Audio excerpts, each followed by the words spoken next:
दर्शन फल परम अनुपा, मम दर्शन फल परम अनुपा, जीव पावन सहज स्वरूपा, जीव पावन सहज स्वरूपा, जीव पावन सहज स्वरूपा, जीव पावन सहज स्वरूपा।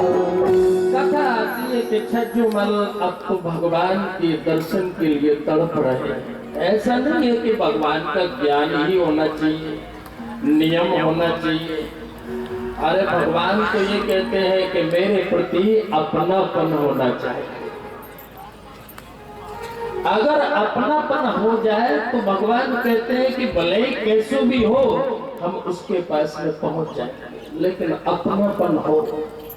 आप कहीं बाहर जाते हैं तो हजारों लोग दिखते हैं, लेकिन फिर भी चेहरे पर प्रसन्नता नहीं आती। लेकिन अपना एरिया को कोई दिख जाए ना, तुरंत चेहरे पर मुस्कुराहट आ जाए, बोले ये मिल गया, है ना? है? अगर अपना दिख जाए तो कथा कहती है कि वो आदमी का चेहरा मुस्कुरा देता है कि अपना मिल गया। भले ही गांव का ना हो, दूसरा गांव का वो है तो एरिया को बस इतना सा पता लग जाए तो चेहरे पर मुस्कुराहट आ जाती है कि चलो कम से कम अपना वाला तो है। क्योंकि 200-400 किलोमीटर दूर पर अपना वाला मिल जाए तो बड़ी खुशी होती है। ऐसे ही तुम्हारी ये जीवात्मा है ना, ये भी इसको दुनिया का तमाम लोगों का दर्शन हो, लेकिन वाकई खुश नहीं हो। अब यह खुश इसलिए नहीं हो कि ये भी जानती है कि यहाँ अपना है ही नहीं कोई, और जब ऊपर वाला इसको दिखाई दे जाता है तो बस ये उसकी हो जाती और वो इसका हो जाता है। और फिर एक बार मुलाकात हो जाए फिर क्या रोटी, क्या पानी, क्या दुनियादारी के सुख और सुविधा, इन सबको लात मार देता है कि अब उसके बिना चैन नहीं होगा। अब तो उसके बिना एक पल रुक नहीं सकते। इसलिए मीरा ने साहब अपना सोने मतलब जाकर के राजमहल त्याग दिया साहब। उन्होंने महलों को त्याग कर दिया और जाकर के जंगल में जाके रैदास के चरणों पर बैठ गई कि अब तो बस उसके बिना। लेकिन हमारी समस्या ये है कि हमें अभी तक वो मिला नहीं है, इसलिए बीड़ी में भी राजी है, तंबाकू में भी राजी है, और दारू भी मिल जाए तो बड़ी खुशी मिल जाए, वाह मजा आई। तो 3 लोग को करतार मिली जो साहब हमारे, अब तो फिर में ही राजी बात, क्योंकि चक्कर ये है कि अभी तक वो मिला ही नहीं है ना, इसलिए संसार की वस्तु मिले उनमें आदमी राजी हो जाए। और जिस दिन वो मिल जाए यार तो महलों को भी लात मारने का सामर्थ्य आ जाता है साहब। ये उसके दर्शन की महिमा है। इसलिए चौपाई आप याद रख सकते हैं कि मम दर्शन फल परम अनुपा, जीव पावन सहज स्वरूपा, मम दर्शन फल परम अनुपा, जीव पावन सहज स्वरूप, दर्शन फल परम अनुपा, जीव पावन सहज स्वरूपा, मम दर्शन फल परम।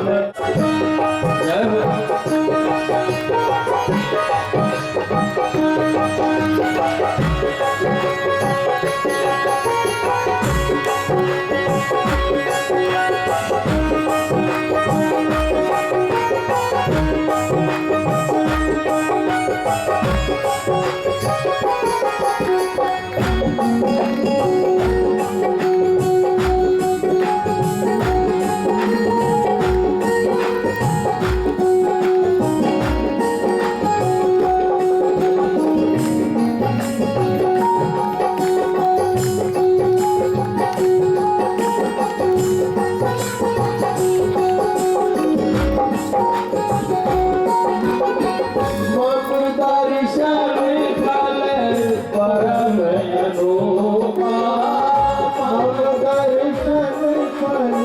परम अनूपा जीव पावनी सहज स्वरूपा जीव पावनी सहज स्वरूपा राम सिया राम सिया राम सिया राम राम सिया राम सिया राम सिया राम बहु दर्शन फल परम अनूपा जीव पावनी सहज स्वरूपा दर्शन फल परम अनूपा जीव पावनी सहज स्वरूपा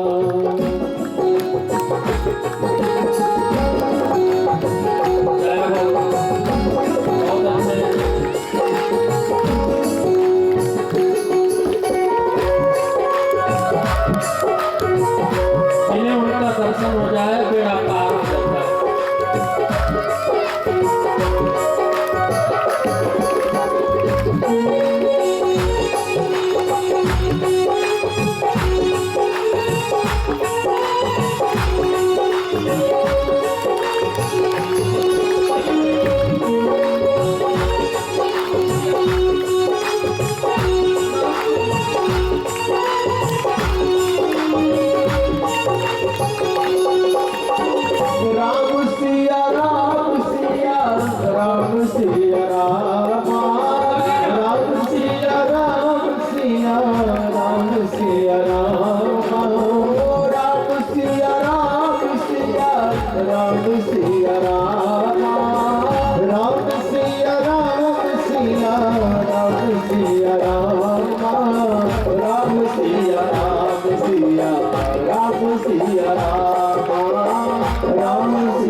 भगवान का दर्शन हो जाए।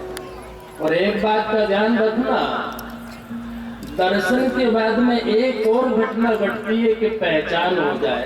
बोलो ना, जयराम जी की बोलना पड़ेगा भैया। दर्शन तो होए लेकिन पहचान हो जाए। दर्शन अपने को सबको हुए, मैं इस बात की व्यासपीठ से गारंटी लेता हूं कि सबको दर्शन होता है, लेकिन दर्शन तो होता है पर पहचान नहीं होती।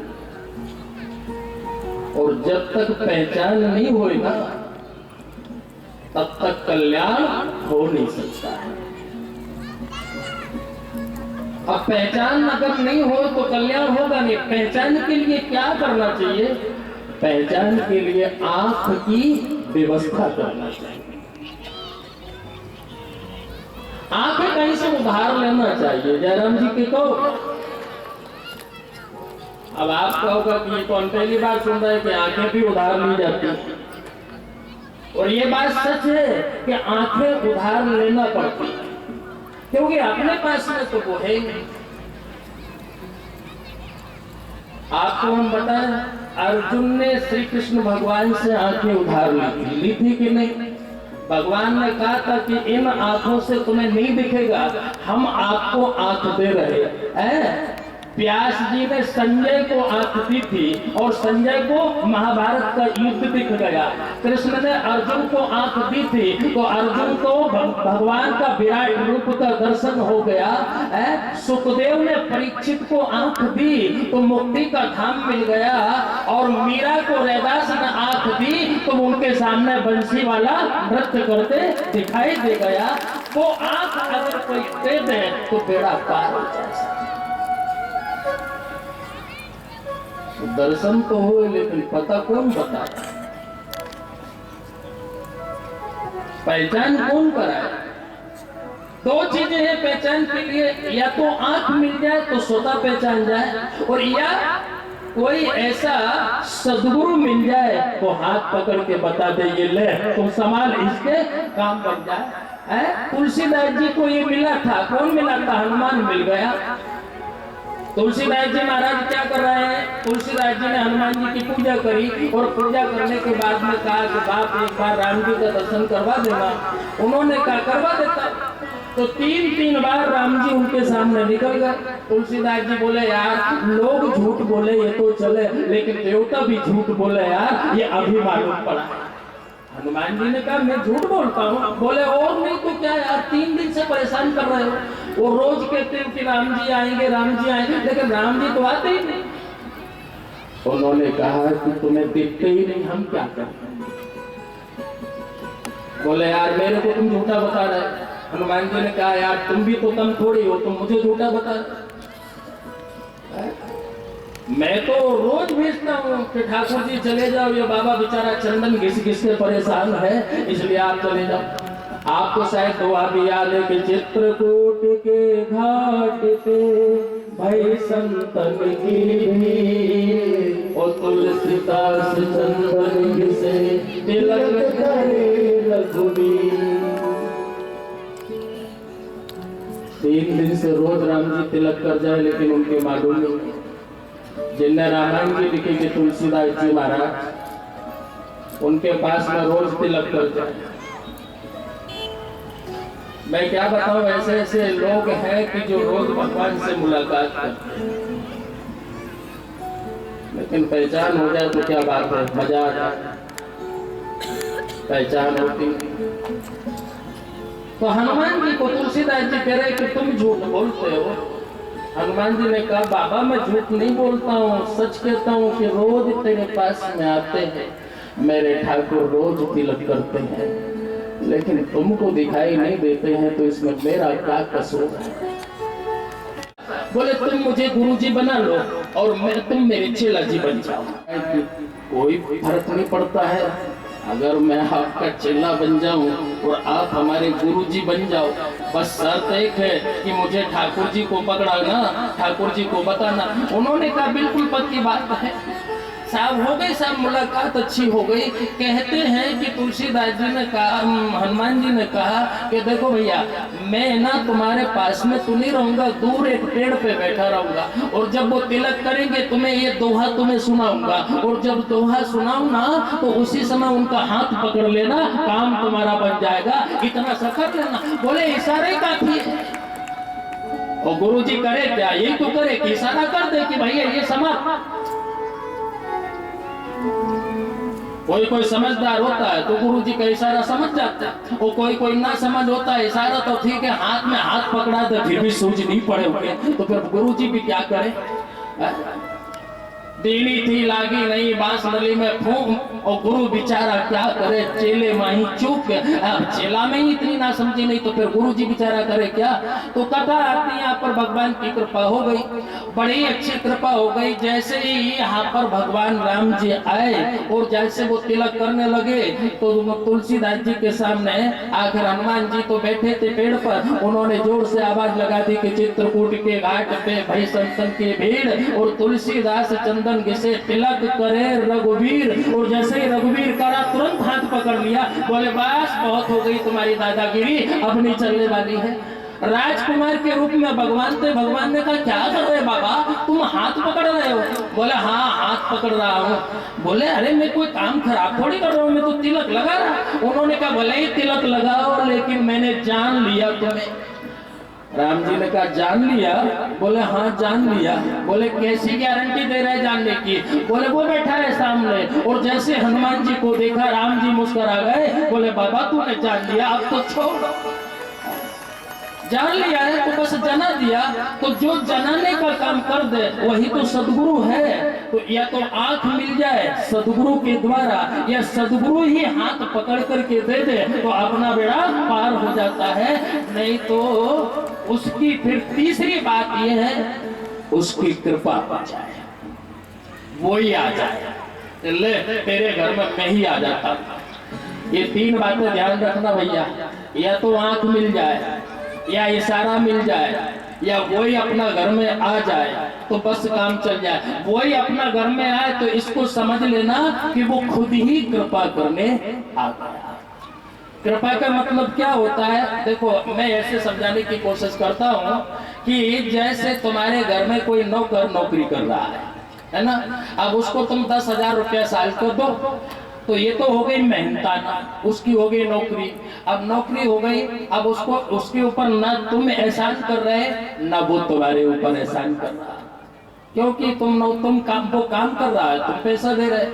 अब इसमें क्या होता है कि मान लो कभी दिवाली आ गई, होली आ गई, और आपका दिल में थोड़ी सी जगह आ गई, यार आज त्योहार को दिन बापना के एक कपड़ा एक जोड़ अपनी तरफ से बनवा दे, ये हो गई कृपा।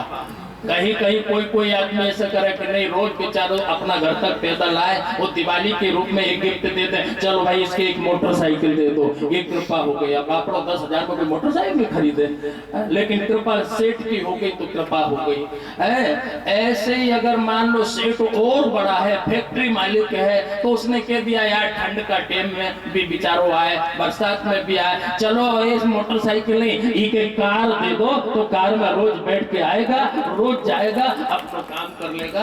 ये कृपा का फल है। ऐसे कभी कभी संतों के ऊपर, भगवान के भक्तों के ऊपर परमात्मा कृपा कर देता है, बिना मेहनत का मिल जाता है। इतना देता है वो, इतना देता है कि पूछो नहीं। और बाबा जी कह रहे कि कबहू की करुणा कबो नर दे